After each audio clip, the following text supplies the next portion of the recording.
بسم الله الرحمن الرحيم. اعوذ باللہ من الشیطان اللعین الرجیم بسم اللہ الرحمن الرحیم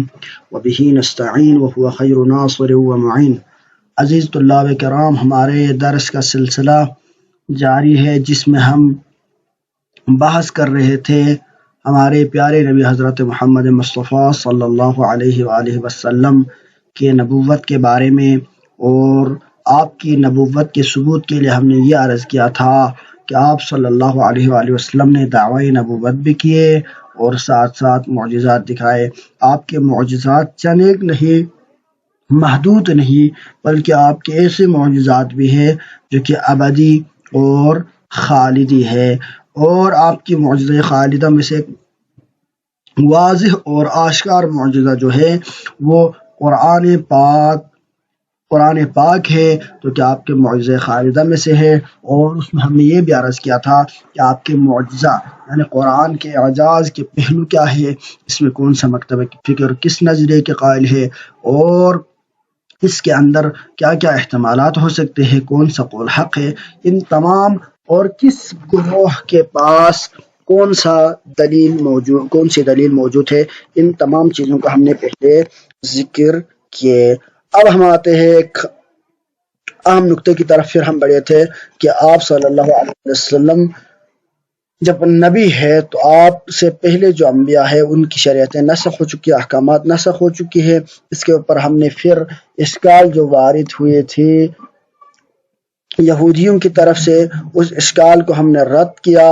اور ہم نے یہ عرض کیا کہ اگر نسخ ہے تو نسخ سے مفسدہ کا مصلحت کا مفسدہ بننا لازم نہیں آتا، بلکہ یہ نسخ جو ہے وہ تابع مصالح ہوتے ہیں اور مصلحتوں کی بنا پر نسخ ہوتی ہے، لہذا آپ کا یہ اشکال صحیح نہیں ہے۔ پھر جب وہ لوگ ایک قدم پیچھے ہٹے اور انہوں نے یہ عرض کیا کہ تعبید عقلی تو نہیں ہے لیکن تعبید نقلی ہے، تو ہم نے اس نقل پر اعتراض کیے تھے، اور اس اعتراض میں سے اہم اعتراض جو اس کے تعبید کے اوپر ہم نے کیا تھا، بہت سارے اعتراضات ہم نے کیے تھے، تو ان میں سے اہم چند ایک نکات کو ہم نے ذکر کیے تھے۔ تو انہی اعتراضات میں سے ان کو جواب دیتے ہوئے ہم نے کل عرض کیا تھا کہ آپ کے یہ تعبید والا قول روایت مختلع ہے، یہ اختراعی ہے، بنائی گئی روایت ہے،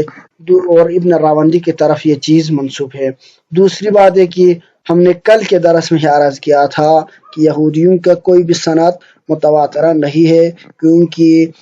بخت نصر نے ان کی نسل کشی کی تھی، اور کوئی بھی موحد اور صحیح یہودی زندہ نہیں رہے۔ لاکھوں کی تعداد، ہزاروں کی تعداد میں یہودیوں کی نسل کشی کی گئی، اور اس وجہ سے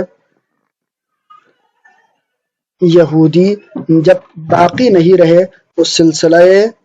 تواتر بھی باقی نہیں رہے گا۔ جب تواتر نہیں ہے تو آپ کوئی بھی روایت پیش نہیں کر سکتے، یہ ہم نے کل عرض کیا تھا۔ آج کے درس میں ہم بیان کریں گے الثالث، جواب ثالث سے ہم آج عرض کر رہے ہیں۔ جواب ثالث میں ہم یہ عرض کرتے ہیں کہ اگرچہ ہم تو پہلے اس چیز کو یہ نہیں مانتے کہ آپ تسلسل کے قائل ہو جائے، تواتر کو آپ ثابت کر سکے، آپ ثابت نہیں کر سکتی، کیونکہ آپ کی نسل کشی ہو چکی ہے اور کوئی بھی زندہ نہیں رہے ہیں۔ اگر آپ کسی نہ کسی طریقے سے اس کو تسلسل کو، تواتر کو ثابت کرنے میں کامیاب ہو جائے تو ہم کہتے ہیں کہ اگر سندن صحیح ہو تو دلالتاً یہ قول آپ کے موقف پر صحیح نہیں ہے، یعنی اس کی دلالت صحیح نہیں ہے۔ لہذا کسی بھی چیز کو ثابت کرنے کے لیے نہ صرف سند کا ہونا کافی ہے، بلکہ دلالتاً بھی وہ چیز دال ہونی چاہیے۔ آج کے درس میں یہی عرض کیا ان لفظ تعبید، یہ جو لفظ تعبید کہ یہ جو کہا گیا کہ تم سبت کو ابداً اس پر عمل کرو، یہ جو قول ہے اس میں یہ جو لفظ تعبید ہے لا تدل علی الدوام قطعاً، دوام کے اوپر بالکل دلالت نہیں کرتی۔ لفظ ابداً سے آپ دوام اور ہمیشگی کو ثابت نہیں کر سکتے، کیونکہ فإنہا، یہ لفظ تعبید قد وردت فی التوراۃ لغیر الدوام، تورات، خود تورات کے اندر ہی حضرت موسیٰ کہ تورات کے اندر ہی یہ غیر دوام کے لیے استعمال ہوا ہے۔ جب ایک لفظ غیر دوام اور دوام دونوں کے لیے استعمال ہو سکتا ہے تو آپ اسی لفظ مشترک کے ذریعے سے ایک ایسے موقف کو جو کہ ضعیف ہے ثابت نہیں کر سکتے۔ اگر اس کو آپ ثابت کرنا چاہیں تو احتمال نہیں آنی چاہیے، ایک یعنی مضبوط دلیل آپ کے پاس ہونی چاہیے، لیکن آپ کی اس جواب میں، آپ کے اس استدلال میں احتمال ہے۔ اذا جاء الاحتمال بطل الاستدلال، بس آپ کی دلیل صحیح نہیں ہے، استدلال تام نہیں ہے، بس آپ کا موقف ثابت نہیں ہوگا۔ کما، اب اس کی مثال دے رہے ہیں کہ غیر دوام کے لیے بھی یہ لفظ استعمال ہوا ہے تورات میں، اس کی مثال دے رہے کما فی العبد انہ یستخدم 6 سنین ثم يعرض علیہ العتق فی السابعہ فإن ابق العتق ثقبت اذنہ واستخدم ابدا۔ اس میں کہا جاتا ہے کہ اگر تورات کے اندر یہ موجود ہے کہ اگر کوئی غلام انہ یستخدم 6 سنین یعنی 60 سال تک کیا کرے، خدمت کرے، یعنی یستخدم 6 سنین یعنی 6 سال تک وہ کسی غلام سے یعنی اس سے خدمت لیتا رہے، ثم یعرض علیہ العتق فی السابعہ اور 7 سال میں اس کو عتق کرے، آزاد کرے، فإن ابق العتق اور وہ عتق کیا کرے، ہونے سے انکار کرے، اگر وہ عتق ہونے سے انکار کرے تو ثقبت اذنہ تو اس کے اذن کیا ہوگا،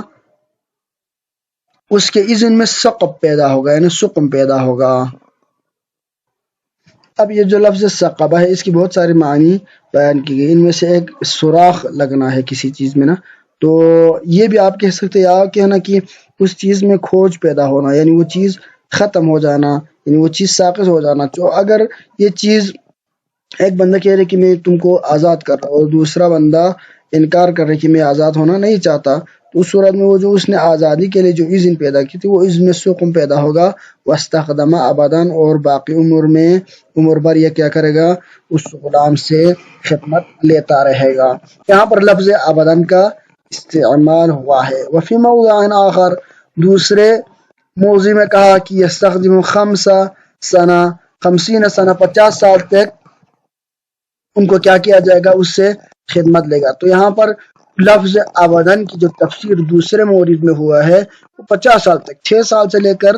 50 سال تک، یعنی یہ آپ کہہ سکتے کہ لمٹڈ ٹائم ہے جس میں 6 سال آپ اس کو 50 نکالیں گے تو تقریباً 44 سال تک اس کی مزید ہو گئے۔ یہاں پر لفظ ابداً کی جو تفسیر دوسرے مورد میں ہوئی ہے وہ 44 سال سے ہوئی ہے۔ تو اس سے آپ یہ اندازہ بآسانی لگا سکتے کہ خود توریت میں جو لفظ ابداً ہو استعمال ہوا ہے وہ آبادی کے لیے نہیں ہے، دوام کے لیے نہیں ہے، تعبید کے لیے نہیں ہے۔ بس جب ایک لفظ بغیر تعبید غیر تعبید کے لیے بھی استعمال ہو رہا ہے اور تعبید کے لیے بھی ممکن ہے بعض مورد میں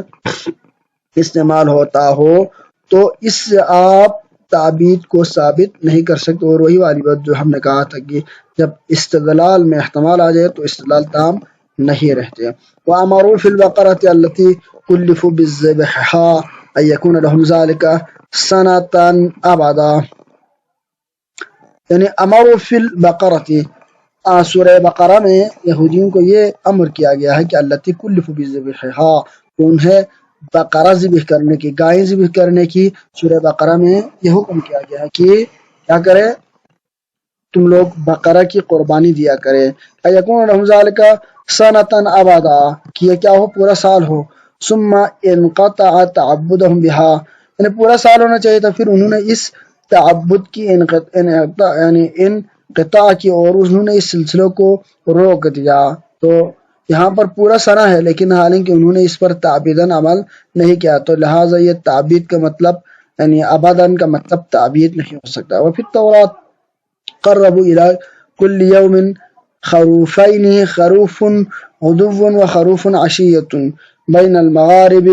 قربانا دائما لاحقا بقم وانقطع تعبدهم بها۔ پھر تورات قربوا الی کل یوم خروفین، اور تورات میں یہ بات بھی آئی ہے کہ اب اس میں یہ جو یعنی تورات میں ہے کہ قربوا الی کل یوم یوم خروفین، یعنی ہر یوم میں وہ کیا کرتے ہیں، یوم خروفین کے دن کیا کرتے قربان کرتے تھے، یعنی خروف غدوۃ و خروف عشیۃ، ان کو حکم تھا کہ دن کو اور رات کو، یعنی سورج نکلتے وقت اور ڈلتے وقت دونوں وقت کیا کرے، اور بین المغربین قربان دائمن، اور مغرب یعنی سورج نکلنے اور ڈالنے کے درمیان میں جو مغارب کے درمیان ہر دن کیا کرے، سابقاً اور لاحقاً کیا کرے،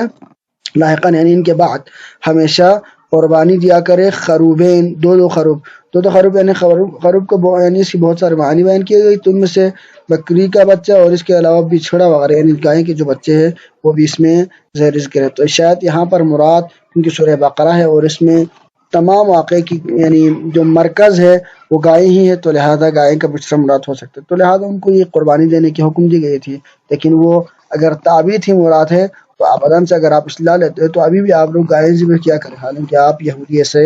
نہیں کرتے۔ وانقطع تعبدهم بھی، اگر تعبید ہی سے اگر آپ سب کچھ ثابت کرنا چاہتے ہیں تو قرآن میں یہ چیز ہے، یا توریت میں آپ لوگوں کو یہ جو قربانی کا حکم ہمیشہ کے لیے یعنی تعبید کے لیے دی گئی ہے، تو اس چیز کو آپ کیسے ثابت کرتے؟ تو اس سے بہت سارے اشکالات وارد ہوتے ہیں ان کے اوپر۔ ایک یہ کہ آپ تعبید کے ذریعے سے آپ کی استدلال تام نہیں ہے کہ آپ تعبید کے ذریعے سے شریعت محمدی کو ثابت کرنا چاہے، وہ یعنی شریعت موسوی کو آپ یعنی ایسا یہودیت کو آپ ثابت کرنا چاہے اور اس کی تعبدیت کو آپ ثابت کرے، اور باقی انبیاء کے مبعوث ہونے کا آپ منکر ہو جائے اور حضرت محمد صلی اللہ علیہ وسلم کی نبوت کو قبول نہ کرے، آپ کے لیے یہ گنجائش نہیں ہے، یعنی آپ کو استدلال ناقص ہوگا اور اپنے ساتھ وہ خطئی شمار ہوگا۔ اور دوسری طرف سے یہ کہ اگر آپ تعبید کے ہی ماننے والے ہیں تو تعبید سے بہت ساری موارد میں آئے ہیں، آپ ان پر آج عمل نہیں کر رہے، جیسے کہ قربانی کرنا۔ اگر آپ صرف سنیچر کے دن اس چیز کو مثلا آپ اس کو منائے اور اس میں جا کے عبادتیں اپنی کلیسا میں جا کے عبادتیں انجام دے دے تو اسی حد تک محدود رکھے، یا آپ کا یہ قول معقول نہیں ہے، بلکہ اگر آپ تعبید کو ہی ماننے والے ہیں تو آپ کے اوپر یہ بھی لازم ہوگا کہ یہ جو قربانی کا حکم توریت وغیرہ میں تعبید کے ساتھ دی گئی ہے، لفظ ابداً کے ساتھ آئی ہوئی ہے، تو اس میں آپ ہمیشہ آج بھی قربانیاں دیتے رہے، حالانکہ شاید آج کا یہودی پورے سال میں بھی قربانی نہیں دیتا۔ بس ہماری موقف یہ ہے کہ وَإِذَا كَانَتْ التَّعْبِيدُ فِي هَذِهِ الصُّوَرِ، ان تمام صورتوں میں جب تعبید لا يدل على الدوام، دوام پر دلالت نہیں کر رہا، ہمیشگی پر دلالت نہیں کر رہا، تو انتفت دلالت ہونا قطعا، تو اس مورد میں کہ شریعت موسوی یعنی یہودیت کے بقا اور تعبید کے لیے تعبید کے ذریعے سے ایک استدلال ان کی طرف سے موجود ہونا، یہاں پر بھی آپ کا استدلال تام نہیں ہوگا اور آپ کی دلالت صحیح نہیں ہے، بلکہ اس کو ہم یہی کہیں گے کہ ڈوبتے کو تینکوں کا سہارا۔ اقصى ما في الباب انه يدل ظاہرا لیکن ظواہر الفاظ قد تترك لوجود الادلة المعارضة لها۔ اقصى ما في الباب، اس باب میں جو سب سے قریبی جو چیز اور گنجائش کی جو بات ہے وہ یہ ہے کہ انه يدل ظاہرا، ظاہرا تو شاید آپ کی اس قول سے استدلال تام ہو جائے۔ اب ہماری موقف یہی ہوگی کہ اقصى ما في الباب انه يدل ظاہرا لیکن الظواہر الالفاظ قد تترك، ظواہر اگر الفاظ کو اگر آپ حجت مانتے ہیں تو ظاہر الفاظ کی بنا پر ممکن ہے آپ کے اس قول کو مانا جا سکتا ہے کہ آپ یہ کہیں کہ یہاں پر کیونکہ ابداً ہوتا ہی ہمیشگی کے لیے، تو یہاں پر بھی ابداً ہے، تو لہذا اس آپ کا استدلال تام ہے اور ابدیت شریعت محمدی پر موسوی پر دلالت کرتی ہے، یہ آپ کہہ سکتے ہیں ظاہر کو دیکھ کر، لیکن ظواہر الالفاظ قد تترک، ظواہر الفاظ ہمیشہ حجت نہیں ہے، اس کی حجت کے لیے شرط ہے کہ معارض نہ ہو، قد تترک، لیکن اگر معارض ہو تو تترک لوجود الادلۃ المعارضۃ لها، ادلہ معارضہ کی بنا پر اس چیز کو ترک کیا جائے گا، تو لہذا یہاں پر ادلہ معارضہ موجود ہے، یعنی اس کا تعبید کے لیے ہونا ہی درست نہیں ہے، بلکہ غیر تعبید کے لیے بھی استعمال ہوتا ہے، لیکن اگر احتمال نہ ہوتا تو پھر ہم اس کو اسی معنی میں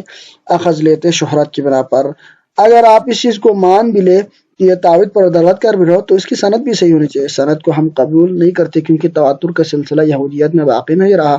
اور تواتر سے ہٹ کے اس چیز کے جو اختراع ہونے کے بھی احتمالات ہیں، تو بہت ساری شبہات اور احتمالات آ جاتے ہیں، تو آپ کا موقف اور دعویٰ تو اتنا بڑا ہے کہ ایک پوری شریعت ثابت کرنا چاہ رہے ہیں، اور اس شریعت کو ثابت کرنے کے لیے ہزاروں سینکڑوں ادلہ ہو تو یہ بھی کم ہے، لیکن آپ اس میں ایسی روایت جس کا نہ کوئی سر نہ پیر ہے،